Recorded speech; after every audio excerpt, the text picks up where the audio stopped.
बिहार की राजनीति में एक बार फिर से भूचाल उठता हुआ नजर आ रहा है। प्रदेश के मुख्यमंत्री इंडिया गठबंधन को छोड़कर एनडीए में शामिल होते हुए नजर आ रहे हैं और इस बात की अटकलें भी हैं कि वो इस्तीफा भी देंगे। बिहार की राजनीति अब जो भी मोड़ लेगी ये तो पता चल ही जाएगा, क्योंकि अभी तो मामला हर तरफ से ही गरमाया हुआ है। अब इस पर राजद की क्या प्रतिक्रिया आ रही है और कांग्रेस की तरफ से क्या बयान लगातार समझ आ रहे हैं, ये आपको बताएंगे और साथ ही आपको समझाएंगे कि आखिर बीजेपी नीतीश कुमार को 2025 तक क्यों मुख्यमंत्री बनाए रखना चाहती है। नमस्कार, नेशनल खबर देख रहे हैं आप और मैं प्रज्ञा झा। इस फैसले पर भाजपा और जदयू के नेता तो संतुष्ट नजर आ रहे हैं। सभी नेता फिलहाल तो यही कह रहे हैं कि राजनीति में संभावनाएं बनी रहती हैं, दरवाजे हमेशा के लिए बंद नहीं होते हैं। राजनीति में सब कुछ संभावनाओं पर चलता है। वहीं पर योग गुरु बाबा रामदेव का कहना है कि नीतीश जी भी राष्ट्र के मूल धारा में बहेंगे, इसी से उनका राजनीतिक भविष्य सुरक्षित रहेगा, जो कि कहीं ना कहीं सच भी है, क्योंकि नीतीश कुमार जो ये कर रहे हैं वो कोई पहली बार नहीं कर रहे। इससे पहले वो 5 बार अपने फैसले को ऐसे ही बदल चुके हैं। उन्हें जहां संभावनाएं ज्यादा नजर आती है वहीं वो वापस लौट जाते हैं। इन सभी चीजों के बीच में आरजेडी खेमे से भी खबर निकल कर आ रही है। तेजस्वी यादव, जो बिहार के डिप्टी सीएम भी हैं, उन्होंने कहा है कि आसानी से तख्ता पलट नहीं होने देंगे और इतनी आसानी से दोबारा ताजपोशी नहीं होने देंगे। कहा जा रहा है कि आरजेडी किसी दलित चेहरे को सीएम पद के लिए आगे रख सकती है, जिससे कि जो दलित खेमा है उसे साधा जा सके। तेजस्वी के बयान पर जदयू नेता नीरज कुमार ने प्रतिक्रिया दी। उन्होंने कहा कि हमारी तरफ से अभी तक कोई बयान तो दिया ही नहीं गया, फिर आप ऐसा बयान अगर दे भी रहे हैं तो इसका मतलब ये है कि आरजेडी खेमे में चोर है। उधर बिहार कांग्रेस के अध्यक्ष अखिलेश सिंह ने भी एक बड़ा बयान दिया है। हम किसी भी हालात के लिए तैयार हैं। पहले भी विधायकों को तोड़ने की कोशिश हो चुकी है।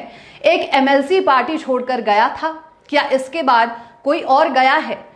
पूर्णिया में राहुल गांधी की रैली को लेकर उन्होंने बताया कि इनमें शामिल होने के लिए नीतीश कुमार को न्योता दिया गया था, लेकिन भले नीतीश कुमार नहीं गए। बीजेपी आखिर क्यों नीतीश कुमार को 2025 के चुनाव तक मुख्यमंत्री बनाए रखना चाहती है, ये अभी एक बड़ा सवाल है और इसका जवाब भी मिल गया। बीजेपी लोकसभा चुनाव के दौरान पिछड़े वर्ग के लिए किए गए अपने काम पर जोर दे रही है।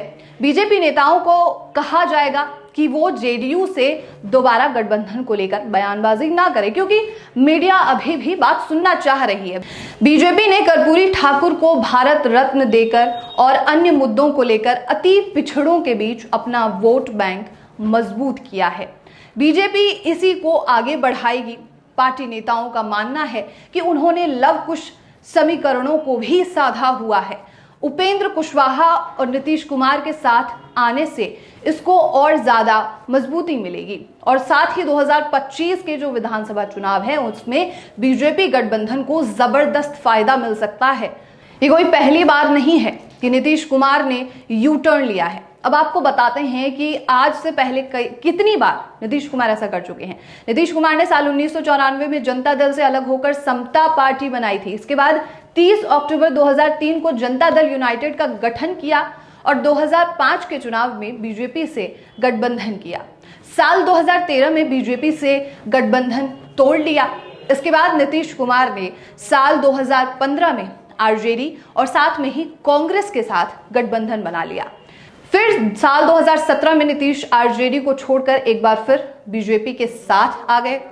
4 साल के बाद नीतीश कुमार ने साल 2022 में एक बार फिर बीजेपी का साथ छोड़ दिया और आरजेडी से हाथ मिला लिया।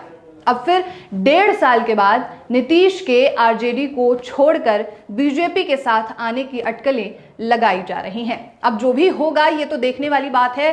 बहरहाल ये थी हमारी पूरी रिपोर्ट कि आखिर बिहार की जो राजनीति है उसमें कैसे भूचाल अभी आया हुआ है। नीतीश कुमार एक बैंगन बन चुके हैं, एक थाली के बैंगन बन चुके हैं। जहां उन्हें अपना फायदा नजर आता है वो वहीं पर उलट जाते हैं। अब बिहार की इस राजनीति को लेकर आपकी क्या प्रतिक्रिया है ये हमें बताइएगा और साथ ही आप किस और रिपोर्ट्स को देखना चाहते हैं, ये हमें जानकारी दीजिएगा। और तब तक के लिए आप नेशनल खबर के साथ बने रहिए।